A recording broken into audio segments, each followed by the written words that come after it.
तो भव्यात्मा हो कार्तिकेय प्रेक्षक में आश्रवानुपेक्षा, इसमें आश्रव ये जो प्रक्रिया है उसका स्वरूप हम लोग समझ ले रहे हैं। आश्रव के लिए कारणभूत उसके आश्रव के जो भेद देखे। सांप्रायिक आश्रव जो पहले से 10वें गुण स्थान तक चलता है, और इरियापत आश्रव जो 11वें से 13वें गुण स्थान तक चलता है। तो सांप्रायिक आश्रव के 39 भेद, उसमें कौन कौन आते हैं 39 भेद में? बोलिए फटाफट।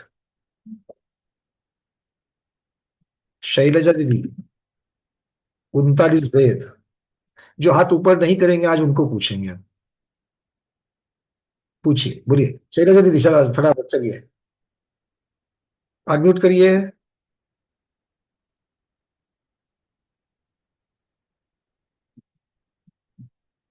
जल्दी जल्दी अनम्यूट करना। आपके सारे उत्तर पूरे भारतवर्ष के नहीं, भारतवर्ष के बाहर के लोग भी यूट्यूब के ऊपर देखते हैं, तो इसीलिए तैयार रहते रहना।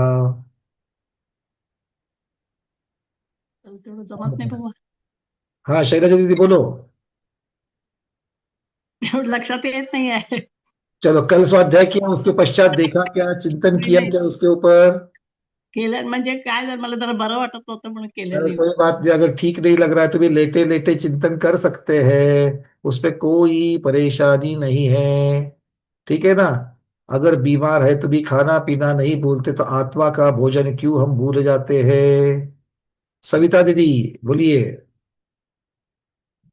जय जिनेन्द्र भैया, 5 इंद्रियां, 4 कषाय, 5 पाप। 5 इंद्रिया, 5 इंद्रिया आश्रव है। हाँ, अपन आश्रव तो होता ही है इंद्रियों से भी। इंद्रियों के विषय बोलना। अच्छा सॉरी, इंद्रियों के विषय। चलिए आगे। 5 इंद्रियों के विषय, 4 कषाय, 5 पाप और 25 क्रियाएं। चलिए बहुत बढ़िया। तो क्या क्या है इसमें? पंचेंद्रिय के विषय के पंचेंद्रिय साथ साथ में 4 कषाय, 5 पाप कही या 5 अव्रत कहते हैं, और 25 क्रियाएं हैं। ठीक है। 25 क्रियाओं में से कौन कौन सी क्रिया देखी हमने? 19 क्रिया देख लिया हमने। 19 देखिए, उसमें सम्यक और क्रिया। सम्यक्त क्रिया, मिथ्यात्व क्रिया, प्रयोग क्रिया। हम्म। अभी चलो हम लाइन से ले लेते सब, है ना? सम्यक तो क्रिया है, सब लोग जानते हैं सम्यक तो क्रिया, सम्यक को बढ़ाने वाली क्रिया, देवशास्त्र गुरु के पूजन भक्ति आदि से जो उत्पन्न होने वाली क्रिया है, वो सम्यक तो क्रिया है। मिथ्यात्व क्रिया है, प्रयोग क्रिया है, समाधान क्रिया है। आप लोग पढ़ते हो, मैं भी पढ़ करके दिखाता हूँ। ठीक है ना? मुझे कहाँ कंठस्थ है। अच्छा लगा ना? हम लोग छूट गए, भैया का कंठस्थ नहीं है तो हम लोग छूट गए, फिर हमें नहीं आया तो भी चलेगा, है ना? भैया अब तक मोक्ष नहीं गए ना, कोई बात नहीं, फिर हम भी मोक्ष नहीं गए तो चलेगा। क्यों? ठीक है ना? सही बोला ना मैंने? नहीं? अच्छा।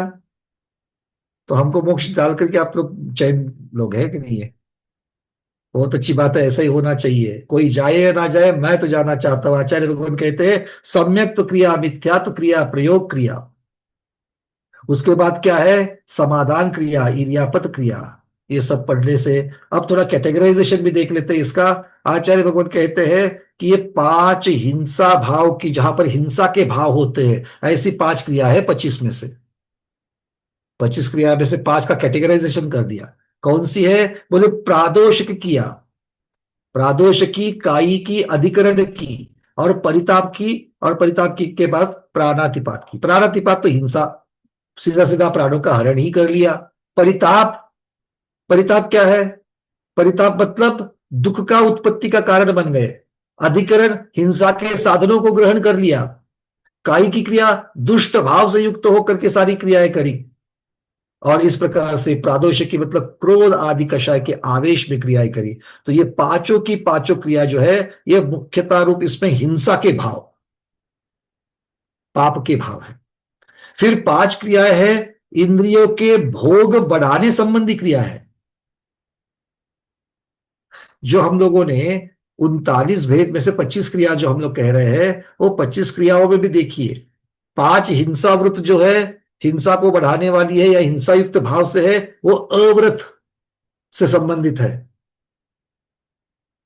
उसके बाद इंद्रिय भोग को बढ़ाने वाली जो 5 क्रियाएं हैं, वो पहले 5 इंद्रिय विषयों से संबंधित है। कौन कौन सी है? आचार्य भगवान कहते हैं दर्शन क्रिया।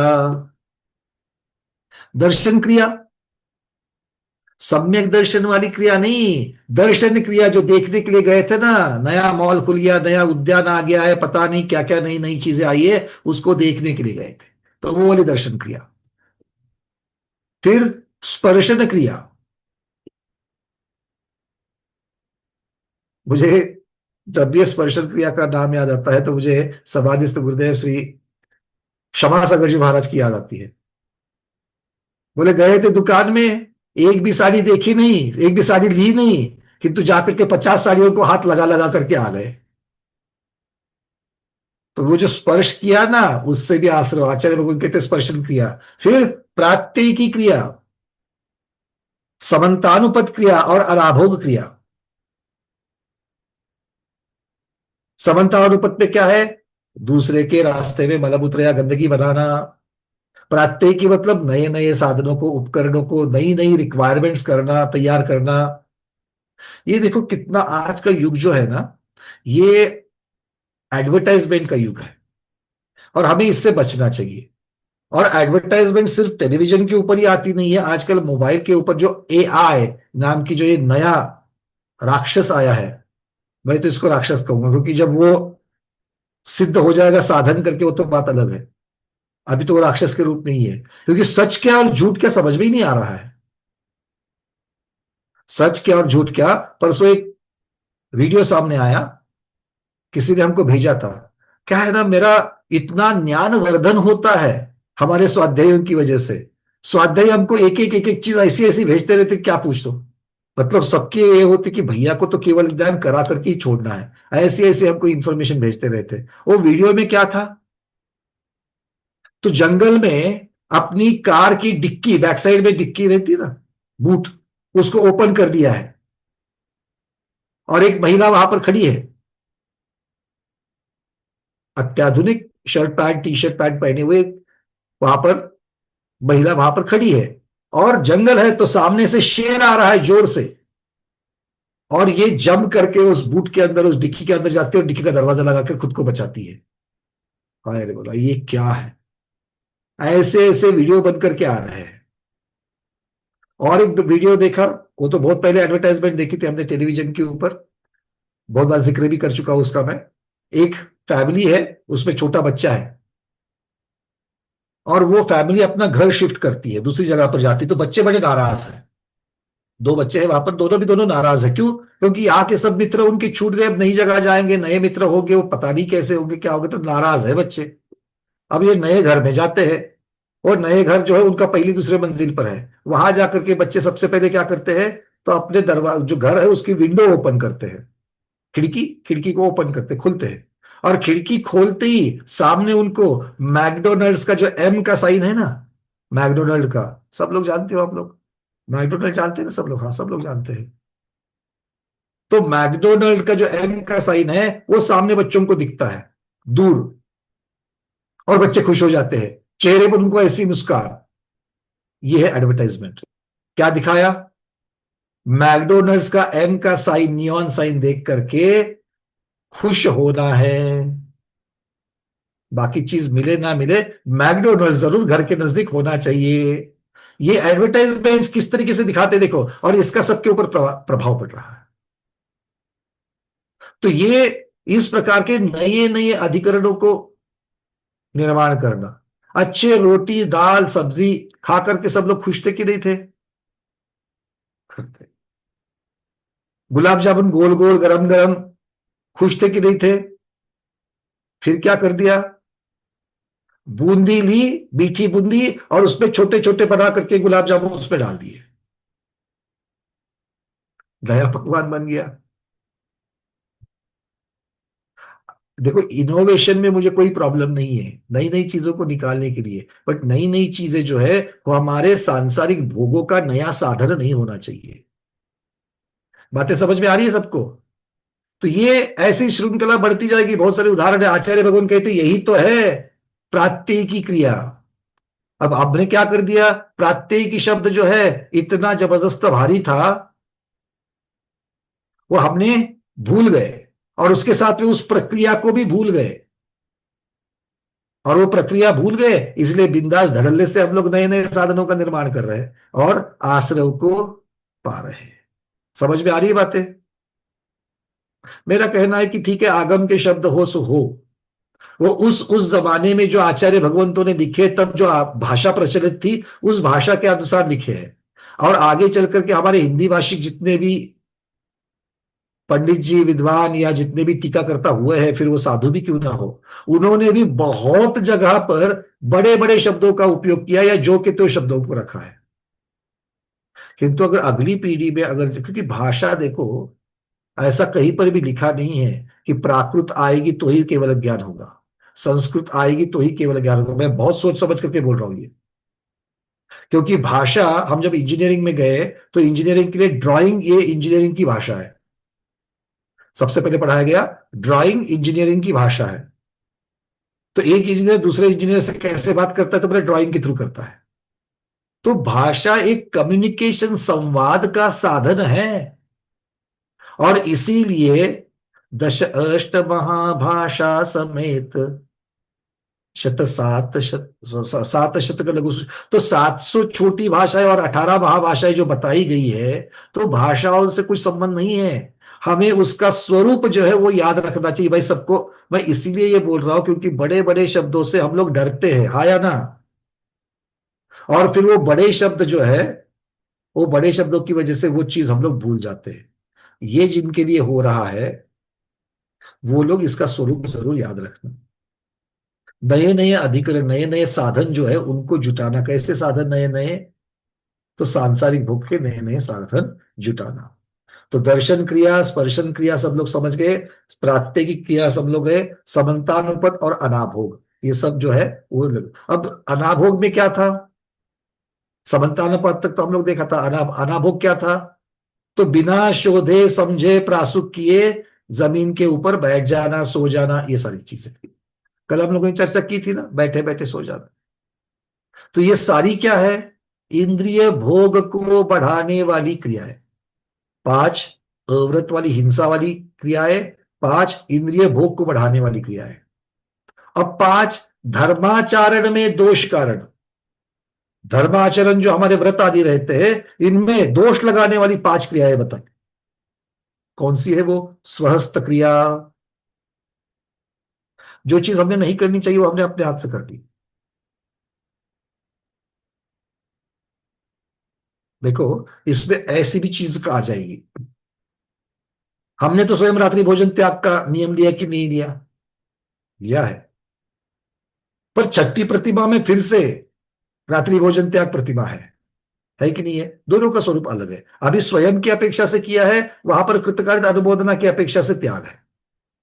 पर क्या इसका मतलब यह है कि छठी प्रतिमा लेने तक, छठी लेने के बाद तो अनुमोदना का भी त्याग हो गया, पर क्या इसका अर्थ यह है कि छठी प्रतिमा लेने से पहले जितने भी जीव है, वो अगर रात्रि में अगर कोई खा रहा है तो उसको बना करके देने में, उसकी अनुमोदना करने में, उनको परस्तेवत आग्रह कर करके खिलाने में रात्रि में दोष नहीं लगता? क्या सिर्फ छठी प्रतिमाधारी को ही लगता है? बोलो, लगता है ना? हाँ, बिल्कुल लगता है। बस इन्हीं चीज की यहां पर चर्चा कर रहे हैं। स्वहस्त क्रिया मुझे नहीं करना था, फिर भी हमने वो कर ली। स्वहस्त क्रिया के अलग अलग पहलू है, कल भी चर्चा की थी, आज भी चर्चा कर दी है। आगे कहते हैं निसर्ग क्रिया। पापादान आदि रूप प्रवृत्ति हो के उसको सम्मति देना, अनुमोदना, पाप के लिए अनुमोदना। फिर तीसरी है विदारण क्रिया। विदारण क्रिया भी क्या है कि धर्माचरण में हमें दोष लगाती है। क्या है विदारण क्रिया? दूसरे ने कुछ हमें गुप्त चीजें बताई थी तो हमने जाकर के तीसरे को बता दिया, तुझे करके बताते हैं, बोलना नहीं। ये जो आगे जो बोला ना आपने, बोलना नहीं किसी को, इसका अर्थ ये होता है कि 4 लोगों को जाकर के बता दे, जैसे मैं बता रहा हूं। सत्य अनुव्रत में सबसे पहले अत्याचार लगाने वाली ये क्रिया है। रहस्य घाटन कहते हैं इसको, रहस्य का उद्घाटन करना। आगे जब व्रतों की चर्चा आएगी धर्म भावना में, तो व्रतों में जो अतिचार लगते हैं उसमें सत्य अनुव्रत में लगने वाले अतिचार में इसको लिया है। तो आचार्य भगवान आगे कह रहे आज्ञा व्यापाद की क्रिया। क्या है वो? मोहवश जो हमारे आवश्यक है, जो हमारे आवश्यक है, उन आवश्यकों को तो पाल नहीं रह रहे, उसको शिथिलता के साथ, दोषों के साथ, अतिचार के साथ पालन करते हैं। और अगर उसके लिए कोई टोके, कोई संबोधन या प्रेरणा देवे कि अरे नहीं ये गलती हो रही है, तो फिर उसको अन्यथा बचावे। नहीं नहीं, शास्त्र में ऐसा ही लिखा है, तुमको क्या है, शास्त्र में ऐसा ही लिखा है। अरे तुम स्वाध्याय करते दिखाई दे रहे बट प्रतिष्ठापन क्रिया नहीं करते क्या आप लोग? नहीं नहीं, प्रतिष्ठापन क्रिया ऐसे ही, कोई कोई फर्क नहीं पड़ता, कोई नहीं, कोई फर्क नहीं पड़ता, चलता है। ऐसा कुछ नहीं है, कहीं कहा लिखा है ऐसा? ऐसा नहीं है, नहीं। एक कायसर कर लिया तो हमने काफी है। ये क्या हो जाएगी? आज्ञा व्यापाद की क्रिया, कट गया चालान, जगह जगह पर आश्रव होगा। और ये क्या है? धर्माचरण में दोष लगाने वाली क्रिया, तो इससे शुभ का आश्रय होगा या अशुभ का आश्रय होगा? अशुभ का आश्रय होगा। और अशुभ का आश्रय क्या है? पाप का बंध, आश्रय का कार्य बंध। और पाप का बंध, पाप का बंध मतलब पाप कर्म का उदय होगा कि नहीं होगा? जो बंध है वो उदय में आएंगे कि नहीं आएंगे? और उदय में आके के क्या करेंगे? पाप उदय में आके के दुख करेगा, दुख करवाएगा। और दुख करने से आर्त ध्यान होगा, आर्त ध्यान करने से संसार में भटकेंगे।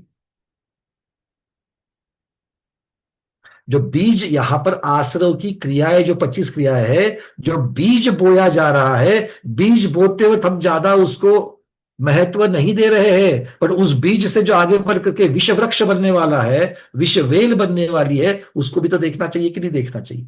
और इसीलिए ऐसा बीज ही नहीं बोना है, इसके लिए सावधान। क्या अभी आप लोग उठ करके पंचेंद्रिय, तिर्यंच आदि को मारने की हिंसा करने वाले हो? अरे जो चींटी के बारे में सावधान हो, उनको उसका उपदेश भी करने में मतलब है क्या? अब तो आपके व्रतों में जो अतिचार लग रहे उसी की चर्चा हम ज्यादा से ज्यादा करेंगे। अरे हाँ या ना? बिल्कुल। तो किस प्रकार के जीव को हम संबोधन कर रहे हैं आचार्य भगवान, ये महत्वपूर्ण है। आगे है अनाकांक्षा, 20 नंबर की, कल 19 नंबर आज्ञा व्यापादी की तक आए थे, आज 20वीं अनाकांक्षा क्रिया जो है वो भी धर्माचरण में दोष लगाने वाली है। क्या है अनाकांक्षा? धूर्तता और आलस्य के कारण शास्त्र में उपदेशी गई विधि का अनादर करना। देखो पहले आज्ञा व्यापादिकी में क्या था?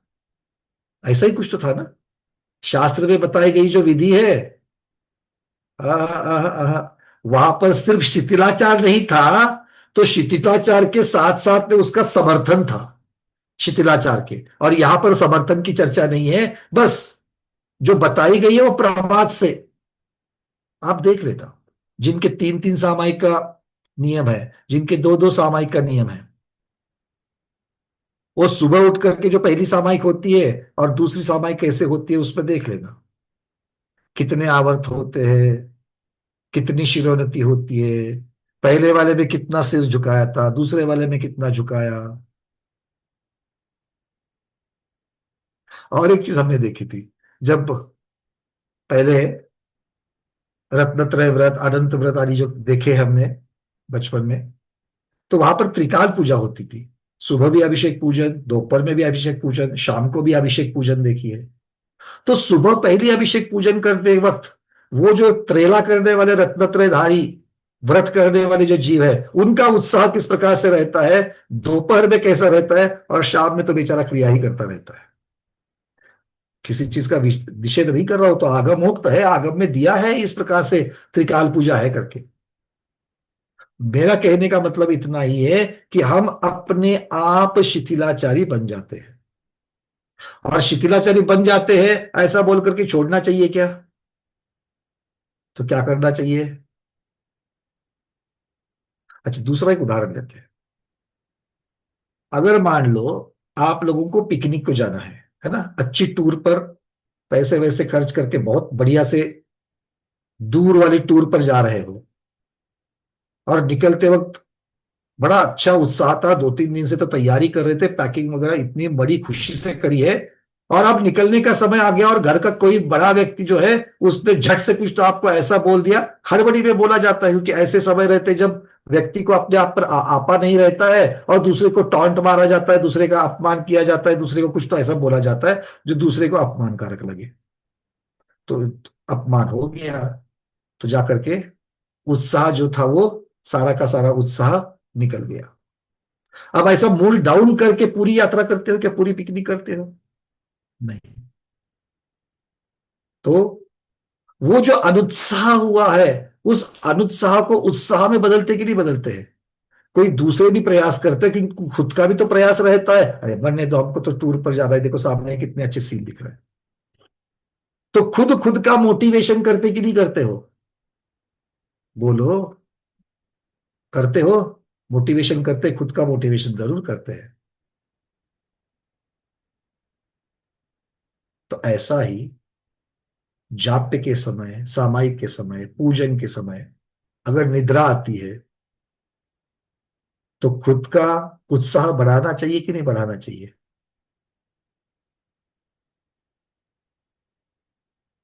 दूसरी जगह तो बढ़ाते हैं, यहां पर बढ़ाने में क्या प्रॉब्लम है?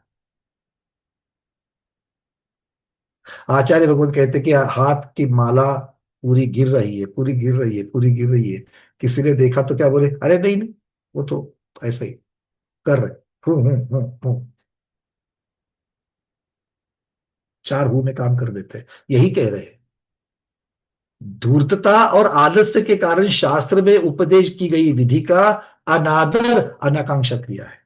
तो जब भी, इसका अर्थ यह होता है कि हम जब भी कोई धर्म की क्रिया करें, स्वयं को उत्साह के साथ करें। अगर उत्साह किसी कारण कम हो चुका है तो वापस उसको, हमको खुद को एक इंजेक्शन मोटिवेशन का भरना होगा। समझ में आ गई कि नहीं आती है? हम्म। अभी हमने खुद को एक मोटिवेशन का इंजेक्शन मार दिया है पिछले 2-3 दिन में, कुछ कारणों से तमिलनाडु की यात्रा जो है वो आगे आगे पोस्टपोन होते होते होते अब ऑलमोस्ट कैंसिल हो गई है। ठीक है, कैंसिल मतलब पोस्टपोन हो चुकी है, जाएंगे जरूर। पर वो उत्साह निकल गया था, ऐसे ऐसे बन गई कुछ परिस्थितियां कि कैंसिल करना ही पड़ रहा। अब तो जनवरी फरवरी देखते देखते देखते धूप की समय आ जाएगी और होगा नहीं। तो अनुत्साह तो हुआ था, तो अनुत्साह को बरकरार रखेंगे तो अगली बार कम से कम नवंबर में जाने का तो प्रोग्राम बनेगा कि नहीं बनेगा? अनुत्साह को रखेंगे तो नहीं होगा, किंतु उत्साह बरकरार रखेंगे। कैसे रखेंगे? उस तमिलनाडु की यात्रा, एक XYZ यात्रा बोल रहा हूं मैं, या जो भी श्रवण बेलगोला में जाकर के जो विधान करना है, उसके प्रति अपनी भक्ति को बरकरार रखना। उस भक्ति को अगर हम लोग बरकरार रखेंगे तो एक दिन पक्का पक्का जाएंगे, आज नहीं तो कल। क्योंकि जाने की जब हम लोगों ने इच्छा करी थी, तभी से तो पुण्य बंधना तो चालू हो ही गया है। अब साक्षात का जो पुण्य है, महापुण्य है, उसको भी पाएंगे। अन्यथा अर्थ नहीं लेना, क्योंकि व्यवस्था बनाने में बहुत सारी चीजें रहती है। और सबका, हमारे सारे जो स्वयंसेवक रहते हैं, उन सबका एक मुख्य आधार रहता है सोच का, कि जितने ज्यादा इसका लाभ ले सके उतने सबको लाभ दिखाना चाहिए। और होता क्या है उसमें कि व्यवस्था बन पाती है, व्यवस्था नहीं पाती है, इसलिए आगे पीछे चीजें होती रहती। खैर, यहां पर क्या कह रहे हैं? अनाकांक्षा क्रिया। अनाकांक्षा क्रिया क्या है? क्या है अनाकांक्षा क्रिया? बोलो भैया, आप इतना सारा कुछ बोलते हो ना एक छोटी चीज के लिए, हम जो सुन चुके हैं वो भी भूल जाते हैं, है ना? अर्चना दीदी बोलो जरा, अनाकांक्षा क्रिया क्या है, बोलो तो। वंदना भैया जी, हम्म। ये बात तो सही है, कितना मोटिवेशन मिलता है ना कि ये बात बिल्कुल सही है कि जितना ज्यादा बोलने से हम भूल जाते हैं।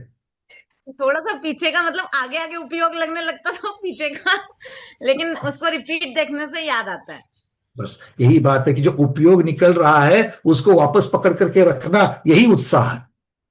तो हम ऐसे ही हुआ था भैया जी, जैसे आपने बोला महाराष्ट्र की यात्रा का, मेरा शिखर जी की यात्रा कैंसिल हुई किसी कारण से।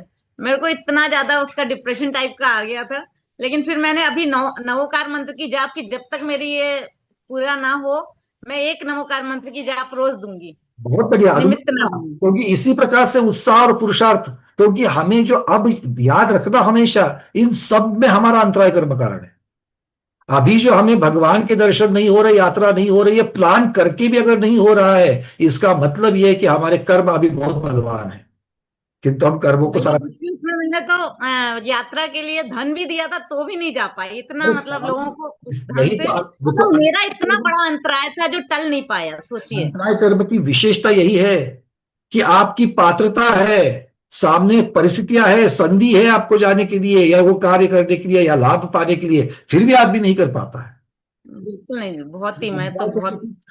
ख्वाब मतलब खासियत ही यही है कि सब कुछ होते हुए करने नहीं देता है। खैर, तो ये उत्साह जो है, उत्साह रखना चाहिए। तो आचार्य भगवान कहते हैं कि आलस्य के कारण अगर शास्त्र में बताई गई विधि जो है उसमें अगर अनादर करते हो तो अनाकांक्षा, ये बहुत महत्वपूर्ण बात है। सबसे पहले इस चीज को लगाना प्रतिष्ठापन और निष्ठापन क्रिया में। जो विधि बताई है अभिषेक पूजन में इसको करना, आकर के एक आ गए, अरे हमने तब क्या क्या कहे यार, बहुत बार ऐसा होता है कि हम सिर्फ और सिर्फ दोषों के ऊपर ही उंगली रखते, बट करे क्या? दोष नहीं दिखाएंगे तो लोगों को समझ में भी नहीं आता है। लोग मंदिर जी में आते, हमने देखा है, आएंगे वहीं पर एक कलश लगा रहेगा, बहुत बार तो चतुष्कोण के कलश रखे रहते, उसी को उठा लेते हड़बड़ी में, जिसकी स्थापना हो चुकी है, और उसी में से हाथ जल लेकर के वहीं पर साइड में जाकर के हाथ, अरे क्या है, और फिर दो बूंदे डाल करके सीधे भगवान के ऊपर, जय हो प्रभु। यह अभिषेक की विधि है, यह अभिषेक की विधि नहीं है भाई। कभी तो समझो अभिषेक की विधि क्या है, कभी तो विधि से करना प्रयोग कर लो। पूजन की विधि कितनी बार चर्चा होती है, पूजा मुख्य विधि पूजा अंत्य विधि की, उसके बाद 2 दिन तक कोई ना कोई तो हमें किताब मांगते रहता है, उसके बाद में मंदिर जी में जाकर के देखो तो आपको वही तरीका दिखेगा, क्योंकि सबके पास समय की कमी है, सबके पास समय की कमी है। आगे चलते हैं। अब यहां से आगे जो 5 क्रियाएं बता जा, इसके पहले भी क्रियाएं आई थी, जैसे कि आरंभ क्रिया थी, पारिग्राही की क्रिया थी। अब यहां से देखेंगे, एक तो प्रारंभ क्रिया है, पारिग्राही की क्रिया है, माया क्रिया है, मिथ्या दर्शन क्रिया है और अप्रत्याख्यान क्रिया है। ये 5 क्रिया आगे जो आने वाली है वो किस प्रकार की 5 क्रिया है, उसकी कैटेगरी क्या है? आचार्य भगवान कह रहे हैं धर्म धारण से विमुख करने वाली। पहले धर्म आचरण में दोष लगाने वाली, तो आचरण तो आप कर रहे हो किंतु दोषपूर्ण कर रहे हो, शिथिलता के साथ कर रहे हो। और अब क्या है, अब तो आचरण करने ही नहीं देती है, उससे विमुख कराती है, उससे दूर भगाती है आपको धर्म के आचरण से। कौन कौन से है वो? सबसे पहले है प्रारंभ क्रिया या आरंभ क्रिया कहते हैं, 21 नंबर की, छेदना भेदना मारना आदि क्रिया में स्वयं तत्पर रहना और दूसरे के करने के ऊपर हर्षित हो जाना। अब यहां पर प्रधानता से चीजें लिखी है, इसके अर्थ लगाते जाना, इसके साथ में जो च शब्द लगते हैं सब जगह पर, वो च में और भी अन्य अन्य क्रिया आ जाती है। तो छेदन भेदन मारण, इसके साथ में स्वयं करेंगे और दूसरे के करने के ऊपर हर्षित होते हैं, ये आरंभ क्रिया है। परिग्रह का नाश, अब ये क्या, धर्म से विमुख वाली हो गई, धर्म से मुंह मोड़ने वाली क्रिया हो गई। परिग्रह का नाश ना हो इसलिए जो जो किया जाता है, जो जो क्रिया की जाती है, वो पारिग्राही की क्रिया है। परिग्रह का नाश ना हो, अब बाह्य परिग्रह लगा लो, बाह्य परिग्रह नष्ट ना हो, उसके लिए तो बहुत सारी चीजें करते करते कि नहीं करते हो, बहुत सारी चीजें करते हो। अब इसमें कोई रजिस्ट्री आदि करानी है, कोई कार्यालयीन ऑफिशियल कामें करनी है, उसको कुछ डॉक्यूमेंटेशन करना है, तो अलग अलग जगह पर घूस देने वाली भी बात आती है, वो भी कर लेते हैं। तो ये धर्माचरण से विमुख करने वाली क्रिया है। तो ऐसी बहुत सारी क्रिया है, पर ये तो हो गई मुख्यतः से बाह्य परिग्रह को करने वाली क्रिया है। या यहां पर कह रहे हैं कि परिग्रह का नाश ना हो इसलिए जो क्रिया की जाती है, तो क्या इतना ही इसका रूप होगा? जरा सोच करके देखो, बाह्य परिग्रह को मेंटेन करने में, बाह्य परिग्रह को जतन करने में जो जो क्रिया की जाती है, क्या उतनी ही क्रिया इस पारिग्राही की क्रिया में आएगी? अंतरंग परिग्रह की बात अगर हम लोग करें तो उसको मेंटेन करने के लिए हम कुछ करते हैं क्या? अच्छा, वो भी करते हैं। अंतरंग परिग्रह किस चीज का नाम है? कषाय, मुख्यता से कषाय। तो क्या हम कषाय को पालते हैं? मेंटेन करना मतलब पालना। जैसे मैंने कहीं पर दुकान ले ली थी और वो इन्वेस्टमेंट जो है वो मैं आगे इन्वेस्टमेंट को बरकरार रख रहा हूं, है कि नहीं है? उसका मेंटेनेंस कर रहा हूं। तो इस तरीके से अपने कषायों का मेंटेनेंस करते हैं क्या हम लोग? सोच कर खुद देखो। जरूर करते हैं। हमें जिसके ऊपर गुस्सा है, जिसके प्रति हमारा मान कषाय बढ़ी हुई है, हम अपनी साइड से उसका समर्थन कर करके उसको पालते हैं। मुझे गुस्सा आने के लिए मैं क्या पागल हूं? उसने ऐसा ऐसा बोला, 4 लोगों के सामने बोला, मुझे उसको समझता नहीं था। मैं बड़ा हूं, बोलना चाहिए। अगर मेरी गलती है तो भी आकर के बता सकता था। 4 लोगों के सामने बोलने के लिए क्या जरूरत थी?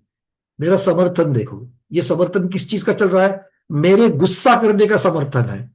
ऐसा करने पर, ऐसा समर्थन करने पर गुस्सा कम होगा या मेंटेन होगा? गुस्से को मेंटेनेंस की चर्चा देख रही है ना आप, गुस्से के मेंटेनेंस की। अब मान के मेंटेनेंस को देखो। ऐसी अनबन में बोलाचाली बंद हो गई। अब बोलाचाली बंद हो गई, कभी आगे आगे आमने सामने तो आते ही है। आमने सामने आकर के बाकी लोगों से तो बातचीत कर रहे हैं, उनसे बातचीत नहीं हो रही है। और अपने मन में क्या चल रहा है? सामने आकर के मेरे को हेलो भी नहीं बोला, बाकी लोगों से, मेरे बाजू वालों को हेलो बोला, और मेरे को बोला क्या हेलो? हाय तो बोला क्या मुझे? इतना हो गया क्या? पहले दिन भूल गया क्या? ये सब मैं किसको पाल रहा हूं? मेरे ईगो को पाल रहा हूं। मेरे मान, ऐसा होता है कि नहीं होता है? मेरे बारे में होता है ऐसा। इसलिए मुझे दृष्टांत याद आ रहे हैं। सामायिक में बैठूंगा तो बहुत ऐसे ऐसे याद आते हैं मुझे, कि मैं अपने ईगो को कैसे मेंटेन करता हूं, मायाचारी को कैसे मेंटेन करता हूं। एक दो जगह पर झूठ बोला था, उसको बरकरार रखने के लिए और 2 झूठ बोलना पड़ा, मायाचारी करनी पड़ी। तो मायाचारी को मेंटेन करता हूं कि नहीं करता हूं? करता हूं। लोभ की तो बात ही छोड़ दो। लोभ को तो ऐसा मेंटेन करते कि मतलब बरसों बरसों मेंटेन करते हैं लोभ को। तो आचार्य भगवान कह रहे हैं ये सारी जो है पारिग्राही की क्रिया है। इसके ऊपर ज्यादातर पारिग्राही की जो क्रिया है ना, वो पारिग्राही की क्रिया जो है, इसमें सिर्फ बाह्य की परिग्रह की चर्चा ज्यादा आती है। भावार्थ में भी वही आती है। पर इसके ऊपर चिंतन किया जाए तो मुख्यता से बाह्य परिग्रह तो 10 प्रकार का है, अंतरंग 14 प्रकार का है। तो उस 14 को भी हम लोग, सबसे ज्यादा तो उसी के ऊपर अब कंट्रोल करना है। हाँ या ना? परिग्रह के केस में बाह्य परिग्रह तो मेरे ख्याल से आप में से बहुत सारे लोगों का अब कम कम कम होते हुए दिखता है मुझे। दिखता है मतलब भाई ये चेक करने के लिए थोड़ी आता होगी कल आपकी 50, पिछले साल 50 या 30 बार कितनी रखी है आपने, वो तो नहीं चाह मालूम मुझे। बट अनुव्रत लेकर के आपकी जो भावनाएं दिखती है, उन भावनाओं से समझता है कि अब आपका उसकी तरफ बाह्य परिग्रह को कंट्रोल करने में तो आपकी भावनाएं अच्छी तरीके से पड़ रही है। तो अब किस चीज के ऊपर संबोधन होना चाहिए? अंतरंग परिग्रह के ऊपर। और उसके लिए पहले ये हमने एक्सेप्ट करना चाहिए, चिंतन करके एक एक, कि हम अंतरंग परिग्रह कषाय को हम मेंटेन करते हैं, बरकरार करते हैं, उसको पालते हैं। हाया ना? वीतरागी लोगों ने उत्तर देने की जरूरत नहीं है। वीतरागियों ने उत्तर देने की जरूरत नहीं है। 8वें 9वें 10वें गुणस्थान वाले ने भी उत्तर देने की जरूरत नहीं इस प्रश्न की, क्योंकि आपके मंदतर मंदतम वगैरह आपके रागद्वेष हो चुके हैं, हमको पता है। आप 8वें 9वें 10वें गुणस्थान वर्ती हो। और वीतरागी जो उसको भी पार कर चुके, उन्होंने बिल्कुल नहीं। हाँ, उसके नीचे वाले जो है, जिनको राग होता है, द्वेष होता है, जो पालते हैं, वो सिर्फ उत्तर देवे। ठीक है ना? समझ में आ गई बात? क्लियर है? हाँ, बहुत बढ़िया। ठीक है, आगे बढ़ते हैं। अब आती है माया क्रिया। आरंभ क्रिया, पारिग्राही की क्रिया। अब माया क्रिया को अलग से निकाला आचार्य भगवान ने। क्या कहते हैं? सम्यक ज्ञान, दर्शन आदि के विषय में छल करना माया क्रिया है। अरे भाई, रत्नत्रय के बारे में भी मायाचारी होती है। आपकी नहीं, दूसरों की। हमें देखना किसके बारे में है? अपनी नहीं दिखती। अपने तो दो आंखें तो सामने की तरफ है ना, अंदर की तरफ थोड़ी आंखें। दिखेगी तो दूसरे की दिखेगी। कोई सम्यक दर्शन में मायाचारी करता है? अरविंद जी क्या कहना चाहोगे इसके ऊपर?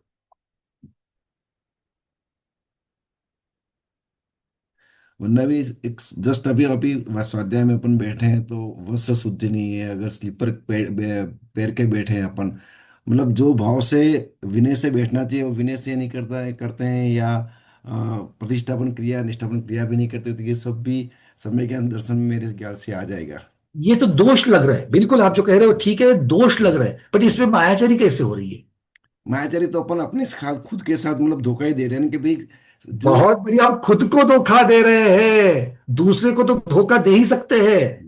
हम स्वाध्याय करते हैं, हम प्रतिष्ठापन क्रिया के साथ में करते हैं, तुमको क्या मालूम है हमारा स्वाध्याय, अरे बाप रे बाप रे बाप। हम जानते हुए भी अनजान बन के या अपने साथ खुद मतलब धोखा तो करते ही बहुत है ऐसे। सुंदर, ये वाले जो विचार है ना, मैं ये सुनना चाहता था कि भाई दूसरों को धोखा, दूसरों को तो मायाचरी की बात आएगी आएगी। कैसे उदाहरण ले सकते हैं? जैसे सबके साथ में जब चलते हैं, मंदिर में रहते तो खुद बड़े सम्यक दृष्टि की अपेक्षा से बातें करेंगे, वीतराग भगवान को छोड़ करके हाँ हाँ हाँ हाँ हाँ हाँ हाँ 10-15 मिनट बोलेंगे, सच्चे देव शास्त्र गुरु, सच्चे देव शास्त्र गुरु। और थोड़ी सी प्रतिकूल परिस्थिति क्या आ गई, बेटे का बेटी का विवाह नहीं हो रहा है, वो ज्योतिषी ने बता दिया ऐसा ऐसा है, आपके लिए ऐसा ऐसा है, आपको जाकर के वहां पर तेल चढ़ाना पड़ेगा। चले गए, तेल का लोटा लेकर के चढ़ा करके आ गए। तीर्थंकर भगवान को नहीं चढ़ाया, तीर्थंकर भगवान को तेल थोड़ी चढ़ता है, अष्टद्रव्य में है क्या तेल? नहीं है। पर जाकर के वो करके आए, अब किसी ने देखा तो नहीं, क्या सोचेंगे हमारे बारे में? हम तो सम्यक दर्शन के बारे में इतना सब करते, इतना सब बोलते, और ये स्वयं जाकर के ऐसे ही जगह पर माथा टेक करके आ गए, वो बताया नहीं। अब क्या हो गया? ये सम्यक दर्शन के बारे में, अपनी सोच के बारे में मायाशाही हो गई कि नहीं हो गई? हो गई। इसी प्रकार से, बट वो दूसरों के लिए तो धोखा था ही था, क्या स्वयं के लिए धोखा नहीं था? ये बहुत महत्वपूर्ण बात अरविंद जी आपने की, क्योंकि जो ये पहचानता कि मैं खुद को धोखा दे रहा हूं, वो अगली बार नहीं देगा। और अगर अपने को धोखा दे रहे ये मालूम होते हुए भी अगर हम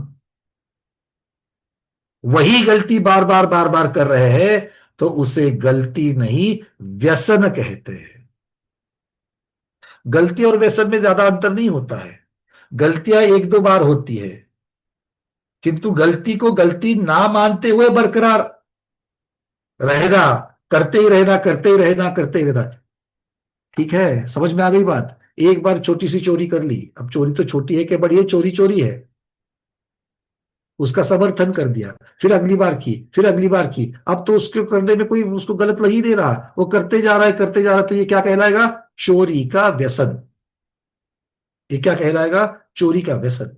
बस यही है। और व्यसन करके किसको धोखा दे रहा है? अगर एक जीव व्यसन कर रहा है तो क्या वो व्यसन करके नरक में जाएगा या उसके घर वाले नरक में जाएंगे?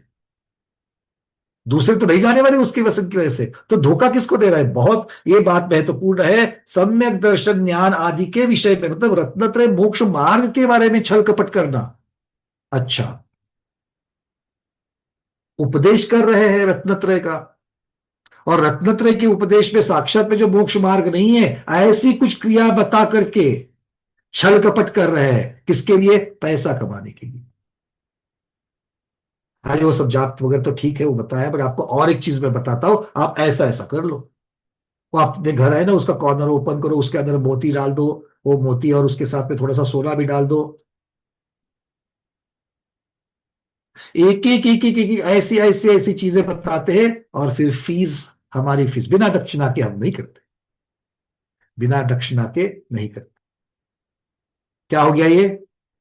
रत्नत्रय मोक्ष मार्ग, रत्नत्रय है क्या? मोक्ष मार्ग है। मोक्ष मार्ग के प्रति छल कपट करना माया क्रिया है। स्पेसिफिक अलग निकाला इसको।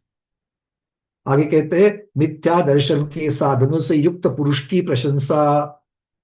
जैसे तू ठीक करता है, अच्छा किया तूने, ऐसा ऐसा किया। अब क्या करेंगे? प्रॉब्लम थी तो करना पड़ा, तो बुरा मत मान ज्यादा, कोई बात नहीं। बाकी तो हर रोज तो महावीर भगवान के दर्शन करने के लिए जाता ही जाता है। अब एक आध दिन थोड़ा सा प्रतिकूल हो गया तो यहां से यहां चला गया, क्या फर्क पड़ता है? कुछ नहीं है, काम हो गया तेरा, बस वो इंपॉर्टेंट है। ये क्या हो रहा है? मिथ्या दर्शन क्रिया। सम्यक तो क्रिया जो थी उसके उल्टी क्रिया, मिथ्या दर्शन। यहां पर किसका? कुदेव, कुशास्त्र, कुगुरु, ये तीन अनायतन, इसके साथ साथ में उनके प्रशंसक, वो प्रशंसक जो है, वो प्रशंसक उसकी प्रशंसा कर रहे हैं, मिथ्या दृष्टि की प्रशंसा, उसके मिथ्या मार्ग की प्रशंसा कर रहे हैं, मिथ्या दर्शन क्रिया हुई। और अब अंतिम है 25वीं अप्रत्याख्यान क्रिया, बहुत महत्वपूर्ण है, लोग बहुत मानते नहीं है इस चीज को, किंतु आचार्यों के बहुत बड़े उपकार है कि इन्होंने इस चीज को लिख करके दे दिया, राइटिंग में दे दिया, बोलते ना राइटिंग में दे दो, तो ये राइटिंग में दे दिया। बहुत बार लोग बोलते भैया वो अनुव्रत क्या, मैं पिछले 30 साल से आलू प्याज नहीं खाती, अभिषेक पूजन करते हैं, अच्छा अशुद्धि में नहीं खाते, सुतक पातक पालते हैं, रात्रि भोजन वो तो कब का छोड़ दिए, 30 बरस हो गए। तो फिर हमने पूछा अनुव्रत क्यों नहीं लिया? नहीं सब पालते तो है, बंधन में कौन पड़े भैया, वो व्रत लेकर के बंधन में क्यों पड़े? और फिर वो व्रत लेकर के उसमें फिर गलतियां हो गई, एक आध दूसरी बार अगर ऐसा ऐसा हो गया, कई शादी ब्याह में जाते हैं, रात्रि में खाना पड़ा वहां पर, अब दूसरे के घर में चले गए, रिश्तेदार के घर में, अब क्या उसको बोलेंगे? अब उन्होंने तो खाना बना करके रखा था बाकी लोगों के लिए, अब क्या करेंगे, उन्होंने इतना कितना सारा समर्थन, पर नियम नहीं ले रहे। तो नियम ना लेने से क्या होता है, अगर आप आचरण भी कर रहे हो किंतु नियम नहीं ले रहे हो तो क्या होता है, आचरण भगवान इस 25वीं क्रिया में बता रहे हैं, जिसका नाम है अप्रत्याख्यान क्रिया। संयम का घात करने वाले कर्म के उदय से नियम पूर्वक त्याग के परिणाम नहीं होना। बड़े एक एक शब्द मोती के जैसे है, एक एक शब्द का अर्थ है यहां पर। सबसे पहले कह रहे हैं संयम का घात करने वाले कर्म के उदय से ये हो रहा है, तो संयम का घात कौन करता है? संयम का घात, अब यहां पर अनंतानुबंधी वाली जो चीज है ना, वो अनंतानुबंधी तो मुख्यता से वो भी करती है, दर्शन मोहिनी की अपेक्षा से उसको साइड में रख दिया। अप्रत्याख्यान अनंतानुबंधी भी ले लो और अप्रत्याख्यानावरण भी ले लो। जब तक अप्रत्याख्यानावरण कर्म है तब सम्यक तो होगा, किंतु आचरण जिंदगी में नहीं, अकाट्य नियम। जब तक अप्रत्याख्यानावरण कर्म का उदय चल रहा है, तगड़ा उदय चल रहा है, आपको संयम के भाव ही नहीं होंगे, आपको संयम के भाव ही नहीं होंगे। और संयम के भाव नहीं होते तो क्या होता है, एक आध दूसरी बात तो वो क्रिया कर लेता है किंतु नियम नहीं लेना चाहता। आचार्य कहते हैं नियम पूर्वक त्याग के परिणाम नहीं होना। हम बंधन में नहीं पड़ना चाहते, अरे मेरे भाई बंधन में किस चीज के, कर्म के बंधन में तो पहले पड़ा है, इसीलिए तो ये भाषा बोल रहा है। आचार्य भगवान महावीर भगवान आपको कर्म के बंधन से छूटने की बात कह रहे हैं, और तू कह रहा है कि मैं बंधन में नहीं पड़ना चाहता।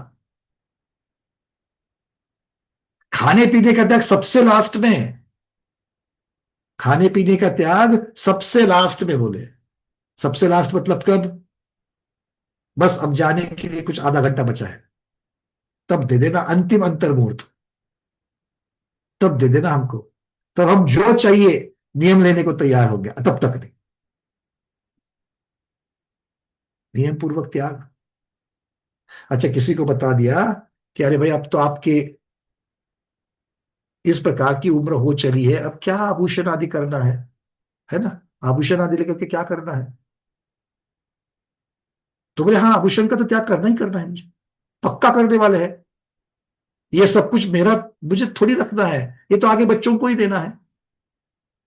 तो फिर हमने बोल दिया फिर ठीक है चलो दे दो बच्चों को। नहीं बोले अभी नहीं, हमारे पश्चात।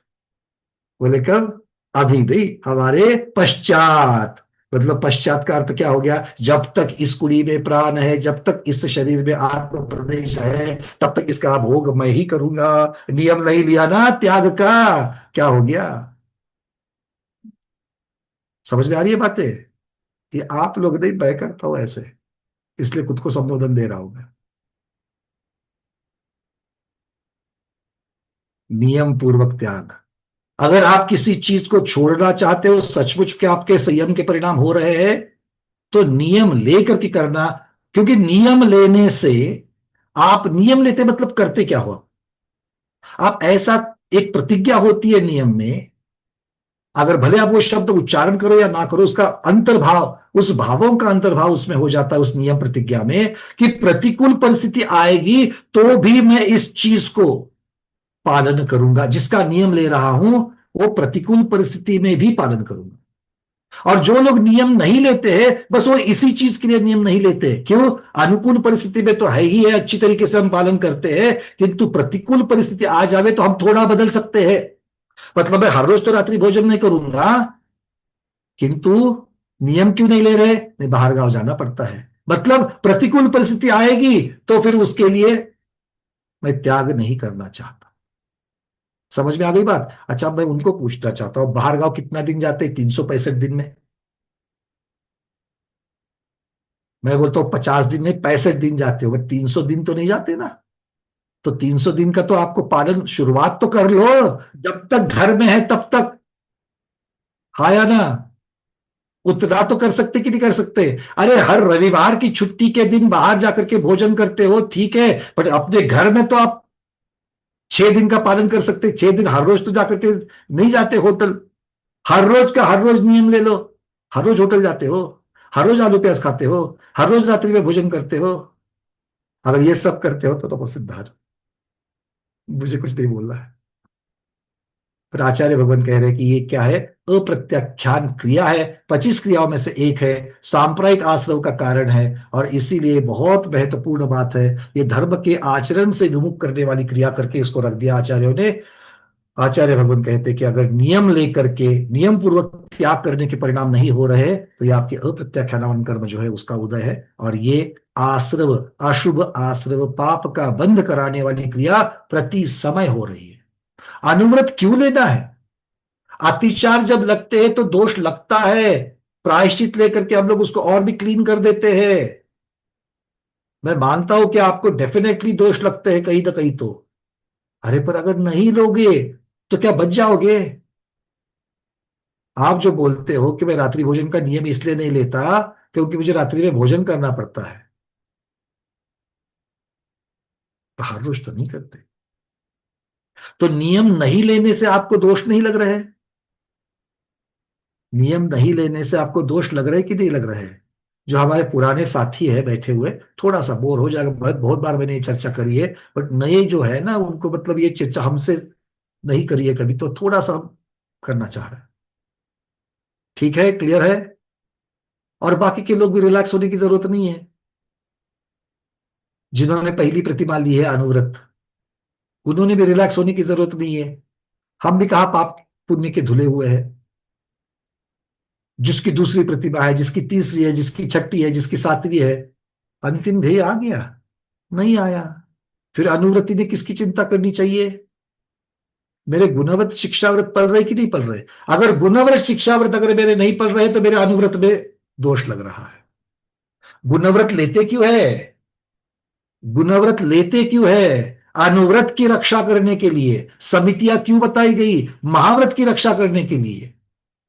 तो मुनि महाराज जितना बोलेंगे तो चलेगा, मैंने महाव्रत ले लिए, अब मैं एषणा समिति से आहार नहीं करूंगा तो चलेगा? इर्यापत समिति से चलूंगा, गमनागमन करूंगा। आ रही बात समझ में? तो अनुव्रत आपको सारी छूट मिल गई। यहां पर हम तुलनात्मक अल्प बहुत्व की अपेक्षा ज्यादा स्ट्रेस असंयम से संयमा संयम तो बनो इसके ऊपर रख रहे हैं, बट इसका मतलब यह नहीं कि संयमा संयमी हो गए तो छूट गए। मर्यादा का खाते हो, शुद्ध वस्त्र के साथ, शुद्ध काया के साथ भोजन ग्रहण करते हो, मौन से भोजन ग्रहण करते हो, अंतराय पालते हो। बोलो नहीं। तो फिर उसके भाव क्यों नहीं हो रहे नियम पूर्वक त्याग के? इसके भाव नियम पूर्वक त्याग के क्यों नहीं हो रहे हैं? हाँ, देशघाती का उदय चल रहा है, और वो देशघाती भी ऐसी तगड़ी है ना, ये सब करवा नहीं रही है। शायद शबिक है। इसीलिए अपनी जो पर्याय है उस पर्याय से संतुष्ट मत होना। पहली प्रतिभा है तो दूसरी में कैसे जाए, दूसरी से तीसरे में कैसे जाए, और जिनके 11 हो चुके हैं पूर्ण, वो महाव्रत कैसे ले ले, इसकी चिंता करे। और महाव्रत लिए तो मैं प्रमाद को छोड़ करके अप्रमादी कैसे बन जाऊं, ज्यादा से ज्यादा मैं 7वें में कैसे रहूं, इसका प्रयास। आ रही बात समझ में? ये हमारे सामने सारे के सारे ध्येय होने चाहिए। इस प्रकार के आचार्य भगवान कहते हैं कि ये सारे के सारे 25 क्रियाएं जो है ये आश्रव की द्वार है। आश्रव क्या है? कर्म के आत्म प्रदेशों में आने का द्वार है। और आश्रव का द्वार कौन बता रहे हैं? ये 25 क्रियाएं हैं। इस 25 क्रियाओं के साथ में आश्रव का द्वार कितने सारे, ज्यादा से ज्यादा 25 पे अगर हम लोग एक सम्यक तो क्रिया को छोड़ देंगे तो मोटा मोटी में, और एक थोड़ा बहुत इरियापत की क्रिया वगैरह जो है, जो 5 विवेक, क्योंकि इसको 5 हिंसा भाव की मुख्यता क्रिया कही है, 5 इंद्रिय भोग बढ़ाने वाली क्रिया कही है, 5 व्रताचरण में दोष लगाने वाली क्रिया कही है, 5 धर्म से विमुख करने वाली क्रिया कही है, और जो पहली 5 थी वो एक असॉर्टेड, मतलब विभिन्न विभिन्न प्रकार की क्रियाएं उसमें शामिल है। तो इस प्रकार से हमें इनसे दूर रहना चाहिए। बात क्लियर हो रही है? हाँ अरविंद जी, कुछ कहना चाहते हो? वरना भी ये जो मतलब इस सम्यक क्रिया और जो इरियापत क्रिया है वो इसमें सांप्रदायिक में क्यों ली है, मतलब तो? क्योंकि पुण्य बंध कराने वाली भी तो आश्रव की क्रिया हो जाएगी। आश्रव में पुण्य का भी तो बंध होता है कि नहीं होता है? ठीक। इसीलिए चलिए अब चलते आगे। चूंकि आपके कोई प्रश्न नहीं है, आपको सारी बातें समझ में आ गई है, और आप लोग इस प्रकार से आचरण करने का भी विचार कर रहे हो, एक बार बोलो हाँ। चलो ठीक। अब आश्रव में विशेषता आती है। आश्रव में विशेषता आती है मतलब क्या है? दो व्यक्ति एक ही प्रकार की क्रिया कर रहे हैं, किंतु कुछ अलग अलग चीजों की वजह से एक को विशेष प्रकार का कर्माश्रय हो रहा है और दूसरे को दूसरे प्रकार का कर्माश्रय हो गया। ऐसा क्यों? तो आचार्य भगवान कह रहे हैं, तीव्र मंद ज्ञाता ज्ञात भावाधिकरण वीर्य विशेष विशेष विशेष। क्या कह रहे हैं? तीव्र मंद ज्ञात अज्ञात भावाधिकरण वीर्य विशेष व्यस्त विशेष। तो आश्रम प्रक्रिया विशेष कब होती है? विशेष मतलब अलग प्रकार की। तो सबसे पहले तो तीव्र मंद ज्ञात और अज्ञात, इन 4 शब्दों के आगे भाव शब्द लगेगा। क्या लगेगा? भाव। क्योंकि लिखा है ना भाव अधिकरण। भावाधिकरण में भाव अधिकरण ये 2 शब्द है, तो भाव को हटा दो और भाव को किसके साथ लगाना है? उसके पहले आए हुए 4 शब्द के साथ लगाना है। तो तीव्र भाव, मंद भाव, ज्ञात भाव, अज्ञात भाव, इनसे क्या होता है? अच्छा, इनके साथ और अधिकरण और वीर्य, इनके साथ में कौन सा शब्द लगेगा? आगे आया हुआ विशेष व्यस्त में से विशेष। विशेष शब्द किसके साथ लगेगा? अधिकरण और वीर्य।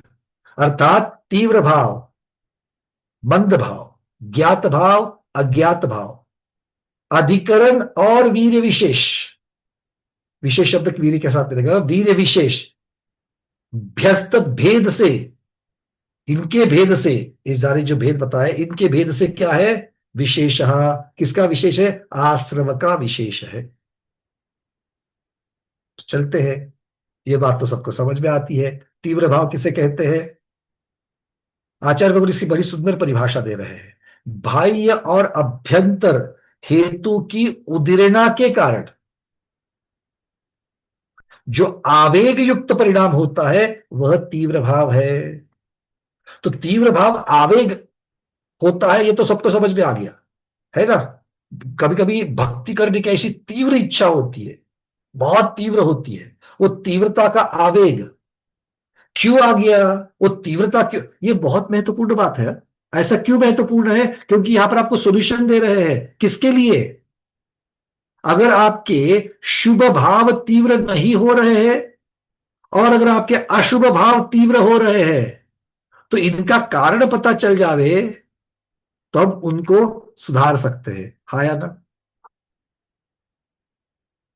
अरे हाँ या ना?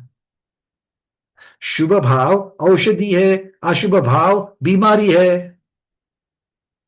तो बीमारी बढ़ने से, तीव्र होने से, और औषधि की ताकत बढ़ाने में, तीव्रता में क्या कारण है? तो आचार्य भगवान कह रहे हैं बाह्य और अभ्यंतर हेतु की उदीर्णा। अब उदीर्णा किसे कहते हैं? उदीर्णा किसे कहते हैं? स्मिता दीदी। कर्म उदयाला यायच्या आधीच निघून जाणे, म्हणजे कर्म उदयाला निकल जाना, उदय में आने से पहले निकल उदय जाना। आने से पहिले निकल जाणे. उदय में आने से पहले निकल जाएंगे। म्हणजे आपण जर शुभ भाव केले आणि आपले कर्म तीव्र आहेत आणि तर ते उदयाला यायच्या आधीच त्या शुभ भावाने आधीच त्याचं निघून जातं, म्हणजे असं उदयाला यायच्या आधीच निघून. एक बड़ी मिस्टेक हो रही है इस शब्दों में। हा थोडस म्हणजे आता समय से पहले ये तो ठीक है, किंतु उदय पूर्वक ही उदीर्णा होती है। ऐसे ही निकल करके नहीं जाएंगे, उदय देख करके ही निकल जाएंगे। नाही उदय देतील, पण ते उदयाला तीव्र म्हणजे ज्यावेळेस उदयाला येतं ना त्याच्या आधीच ते शुभ परिणामाने तो जातं इसके ना. लिए अपने शब्दों को बहुत संभालना होगा दीदी। आपके अंदर, बार बार मैं आपको इसलिए बोलता हूँ क्योंकि आपके अंदर वो सारा ज्ञान है, शब्दों में आते हो तो गड़बड़ कर देता है, क्योंकि अर्थ का अनर्थ हो जाता है। समय से पहले निकल जाते हैं, इसका अर्थ क्या हो गया? शुभ परिणामाने. जी, शुभ हो अशुभ हो जो भी हो, समय के पहले फल देते हैं, ऐसा आपको। हा समय के पहिले. क्योंकि समय के पहले उदय में आना, समय के पहले वो फल देना, बिल्कुल सीधी सीधी बात हो गई। ठीक है, तो इसका मतलब है किस चीज की? बोले बाह्य की भी और अभ्यंतर की भी। तो अभ्यंतर मतलब हमारे कर्म का उदय, कर्म की उदीर्णा, ये बात तो समझ में आ जाती है, किंतु बाह्य निमित्त की भी उदीर्णा कह रहे हैं। अब बाह्य निमित्त तो कर्म है नहीं है। बाह्य निमित्त कर्म है क्या? जो कर्म ही नहीं, उसकी उदीर्णा का अर्थ क्या करेंगे? प्रश्न समझ में आ गया? हाँ, मतलब ये होता है, यहां पर उदीर्णा शब्द का अर्थ ये होता है समय से पहले। अब जो बाह्य निमित्त अभी उपस्थित नहीं होना था, किंतु अचानक हो गया, अचानक हो गया, और उसकी वजह से क्या हो गया? मुझे आवेग आ गया, मेरे भाव तीव्र हो गए, है ना? अभी हम लोगों की चर्चा चल रही है,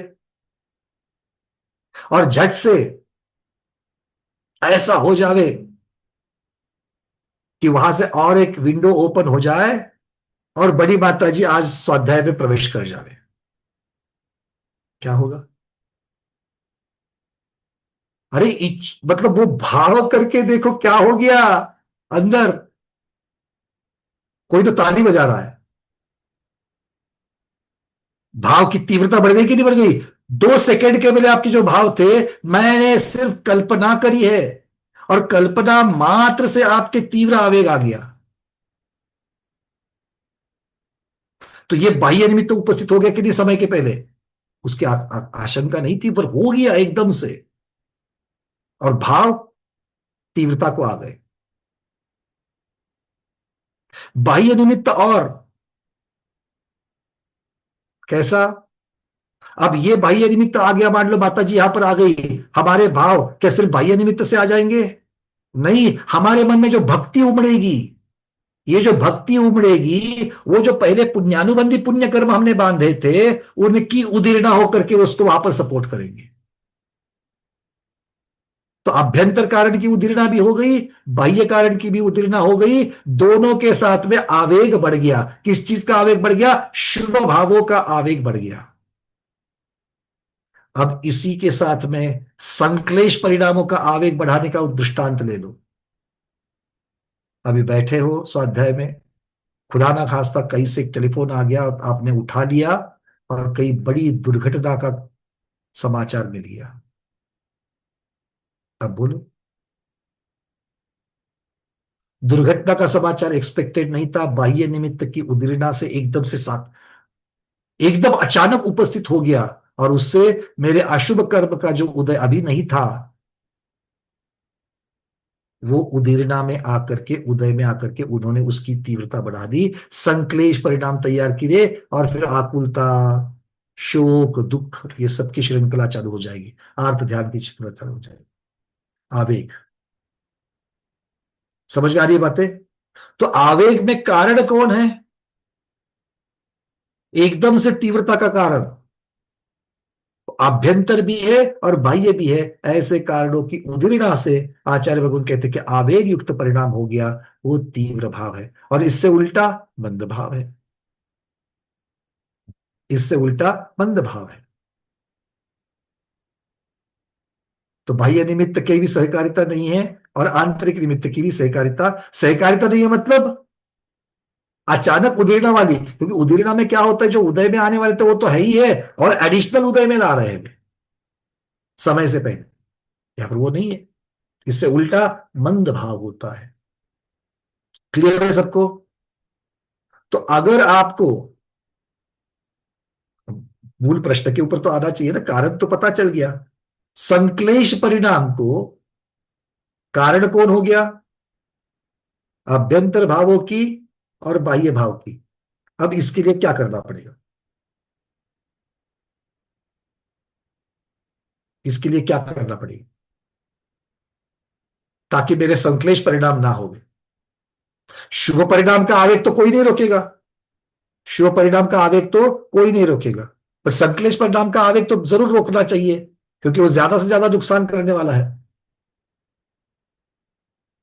अपने घर के पानी के नल को पहले 2 घंटा पीने का पानी आता था, अब 2 की जगह पर 4 घंटे और अच्छे फोर्स के साथ आ रहा है, तो आप लोग खुशी बनाओगे कि नहीं बनाओगे? हाँ। और वही अगर फ्लड आ जावे तो वो संक्लेश का कारण हो जाएगा। ऐसे ही तो यहां पर अगर संक्लेश का कारण नहीं करना है, बाह्य का कारण, आपको अभी उदाहरण दिया था दृष्टांत में कि कोई दुर्घटना का समाचार आ गया, तो क्या करना चाहिए? ताकि मैं अब, क्योंकि देखो ज्ञात भाव मतलब यहां पर तीव्र भाव, तीव्र भाव से आश्रव जो है वो विशेष होने वाला है, तगड़ा होने वाला है आश्रव, स्थिति भी ज्यादा पड़ेगी, अनुभाग भी ज्यादा बढ़ेगा, प्रदेश भी ज्यादा आएंगे, और संकलेश है करके प्रकृति तो अशुभ की पाप के ही बन देगी ज्यादा से ज्यादा। अब बोलो, ऐसा चाहते हो? पाप का आश्रय, पाप का बंध, वो भी तगड़ा फल वाला और बहुत देर तक देने वाला चाहिए। तो नहीं चाहिए तो क्या करना पड़ेगा? सिर्फ नहीं चाहिए इतना बोल करके चलेगा?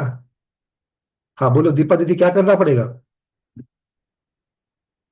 समता भाव रखने का प्रयत्न करेंगे, बहुत शांत भाव। यही शब्द मैं सुनना चाहता था, समता भाव। कहाँ मिलता है समता भाव, और क्या भाव मिलता है? अंदर से ही मिलता है। अच्छा, अंदर में मिलता है, बहुत बढ़िया। तो उसके लिए अंदर की दुकान खोलनी पड़ेगी ना? हमेशा खोल के रखना पड़ेगा। तो कहाँ खुली रहती है? सावधान रहे तो खुली रहती है, असावधान है तो नहीं रहती है। बहुत अच्छी चर्चा है ये। अगर एक उदाहरण, सावधान है, और सावधान मतलब उसी समय मुझे कार्तिकेय अनुप्रेक्षा की अनुप्रेक्षाएं याद आ रही है। मेरे को एक उदाहरण आया, याद आया, तो बोलूं क्या? समय, एक मृत्यु के समय अशरण, सभी अनित्य है, ये वाली भावना आएगी। ये अगर समझ में आएगा कि देह के साथ में क्या होता है, अन्यत्व एकत्व की चर्चा जब दिमाग में आएगी, तो जितना दुख का आवेग आ सकता था उतना आएगा क्या? नहीं आएगा, तो भी संभलने के लिए बहुत फास्ट संभल जाएंगे। यह स्वाभाविक है कि हमारे इष्ट का वियोग होगा तो आर्त ध्यान होना ही होना है, बट उस आवेग को कम और जल्द से जल्द खत्म करने के लिए हमें ये अनुप्रेक्षाएं जो चल रही है उन्हीं का सहारा है और कुछ भी नहीं है। और अनुप्रेक्षाएं बिना चिंतन के नहीं होती है, इसलिए चिंतन आवश्यक है। यह समता भाव तभी आएगा, ऐसी प्रतिकूल परिस्थिति उत्पन्न हो गई है, प्रतिकूल परिस्थिति में भी शांत रहना, यही समता भाव है। हाँ दीदी बोलो। मेरे को एक उदाहरण याद आया, वो सुकरात का, बोलूं क्या? बोलिए बोलिए जल्दी से, समय हो चुका हमारा। यूनान के एक दार्शनिक सुकरात थे। हम्म। उनकी पत्नी बहुत गुस्सीली थी, तो उन्होंने शांत भाव रखते थे, मगर एक दिन वो जब किताबें लेके बैठते थे, वो दार्शनिक थे, किताबें लेके बैठते थे, तब पत्नी गुस्से में आके बोलती, क्यों मेरे साथ तुम विवाह किया? इतना किताब का प्यार था तो मेरे साथ क्यों विवाह किया? उसी टाइम उनके दोस्त आते थे उनके पास, तो दोस्त बैठे थे, तब गुस्से में आके उसकी पत्नी ने एक लोटा पानी लेके उनके सिर पर डाल दिया। तो अच्छा, उस टाइम वो सामने दोस्त डाला देख कि रहे नहीं थे, डाला? उनके सिर मतलब पर डाल दिया। मतलब पानी डाला क्या, सीधा सीधा लोटा ही डाल दिया? लोटा ने पानी का लोटा सिर पर डाल दिया। अच्छा, पानी तो डाल दिया, चलो बच गया मैं। सामने वाले बैठने वाले दोस्त थे, उनको लगा अब क्या सुकरात शांत नहीं बैठेंगे, और हाँ। उनमें से एक दोस्त बोले, क्या गुरुवर, ये तुम्हारे योग्य नहीं है, हम्म। ये तुम्हारी पत्नी तुम्हारे योग्य नहीं है। तो उन्होंने क्या उत्तर देते, अरे भैया, ये तो मेरे ही योग्य है, ये मेरे को मेरे सहनशीलता देखती है मेरी कितनी है। सहनशीलता का पाठ पढ़ा रही है, उसके लिए मुझे सहनशीलता के लिए ये मेरी सहकारी है। हाँ, वो मेरे को जब मेरे को क्रोध आता, जब उसको क्रोध आता है तब मैं कितना शांत रहता हूँ, ये वो भी देखती है, और मेरे को भी एक संधि मिलती है शांत रहने की। उसी टाइम मेरी परीक्षा रहती है शांत रहने बहुत की। बहुत बढ़िया, बहुत बढ़िया। इस तरीके से अगर अपॉर्चुनिटी इन डिजास्टर जो कहते हैं, वो इसी को कहते हैं, अपॉर्चुनिटी इन डिजास्टर, कि अगर दुर्घटना भी घटती है तो उसमें भी मैं अपने लिए संधि का निर्माण या इस संधि को देखता हूं, तो खुद के में पुरुषार्थ करके आगे बढ़ता हूं। ठीक है ना? कोई इसको गलत लेकर के ऐसा सार मत निकाला कि जब तक लोटा सर पर मारने वाली पत्नी नहीं मिलती है तब तक पुरुष का कल्याण नहीं होता, ऐसा इसका अर्थ नहीं है। ठीक है ना दीदी? सही सही दिया था मैंने? हाँ, चलो ठीक। मतलब कोई गलत ना ले लेने। चलिए, आज के स्वाध्याय में इतना ही रखते, समय पूर्ण हो चुका आज का। तो कल हम इसके आगे बढ़ाएंगे, तीव्र मंद आश्रय की विशेषता के जो कारण है, कल की स्वाध्याय में आगे बढ़ाएंगे। आज इतना ही रखते हैं। आज के स्वाध्याय को गुरुओं के श्री चरणों में बार बार नमोस्तु वंदना में इच्छाकार करते हुए यहीं पर समापन करते हैं। जैनम जयतु शासनम, जैनम जयतु शासनम, जैनम जयतु शासनम।